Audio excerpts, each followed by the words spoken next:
This is an explanation for PT41 game 3. So for this game, we are talking about 7 members of the board of directors, G, H, L, M, U, W, Z, and they serve on exactly one of 2 committees, finance or incentives. Cool. And then so if Guzman serves on finance,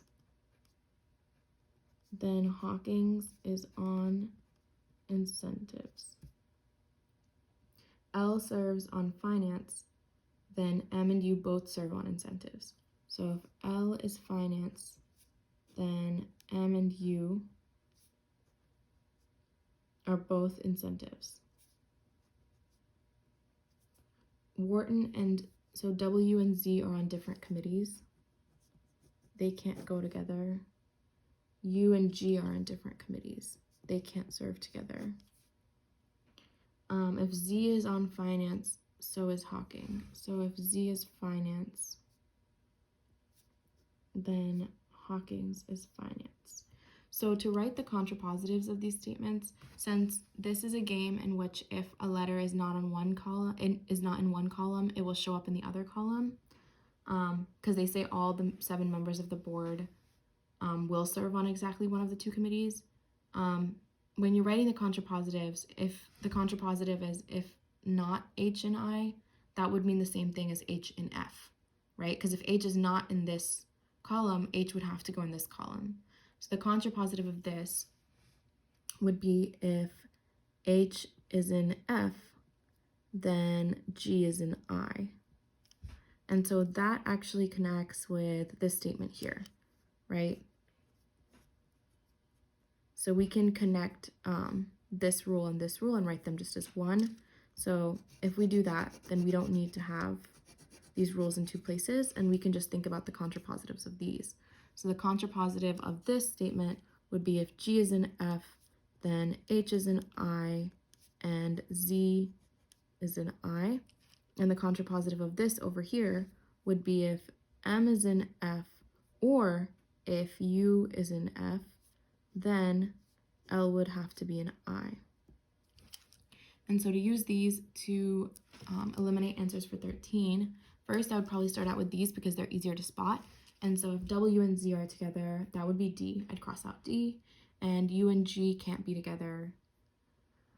And that doesn't show up in any of them. And so we're talking about the finance committee here. So let's see. If L is in finance, M or U can't show up there.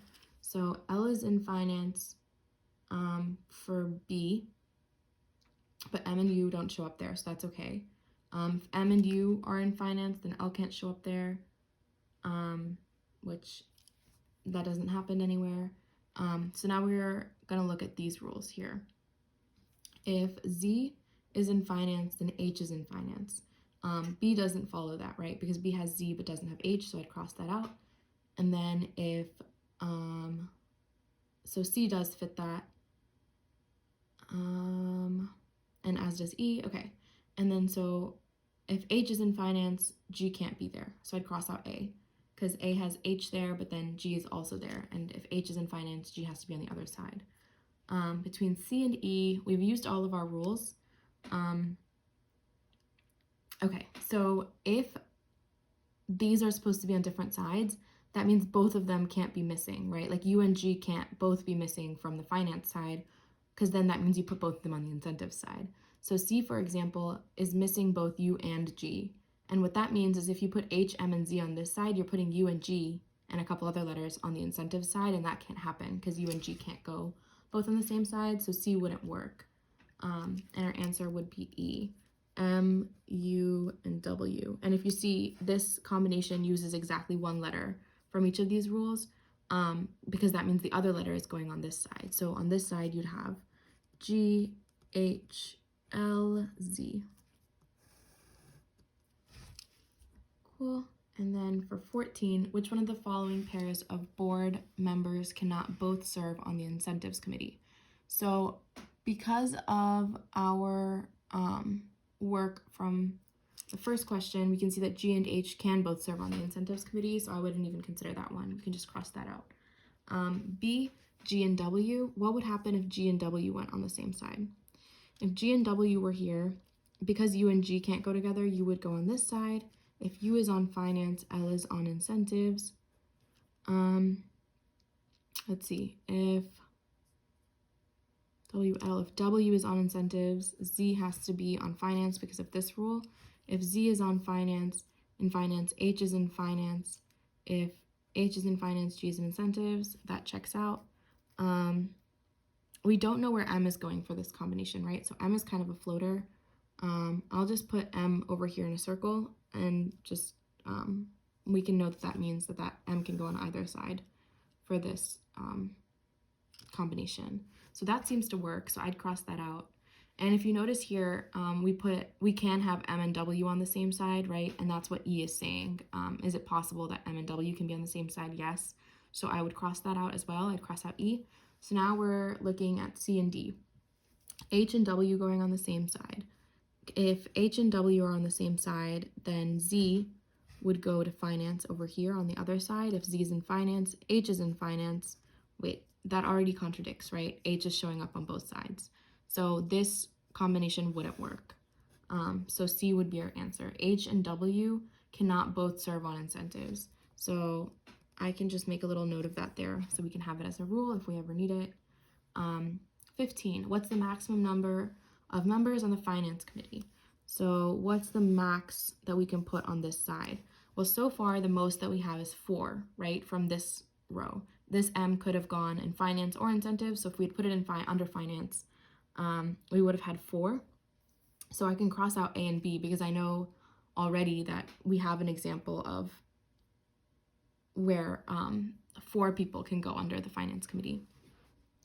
And so now we have to consider 5 and 6 as well, because we're looking for the absolute maximum that we can put on the same side, right? Just looking at how many variables we have 7 here, and we know these two have to be split up, so you need at least 2 of the 7 at the very minimum. Just because of these rules, you need 2 of the 7 to be on this side, leaving you up to 5 spaces to fill, right, on this side. So 6 cannot be our answer, because if we had 6 on this side, we would be breaking one of these rules, right?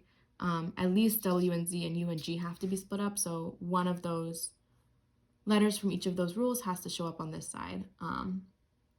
So now we can consider, okay, is it possible to do 5? Because we already know we can do 4. To maximize what's going on the finance side, right, I would want to follow a rule like this one over this one. Does that make sense? Like if I put Z in finance, I triggered this rule which maximizes putting 2 things in finance and 1 thing in incentives, versus this one which puts 1 thing in finance and puts 2 things in incentives. Since we're trying to maximize the letters on this side, I'm gonna choose to follow a rule like this, if that makes sense. So Z and H can go on this side. That means we are putting G on this side. We put G on this side, U goes on this side. We want this one to be either W or Z.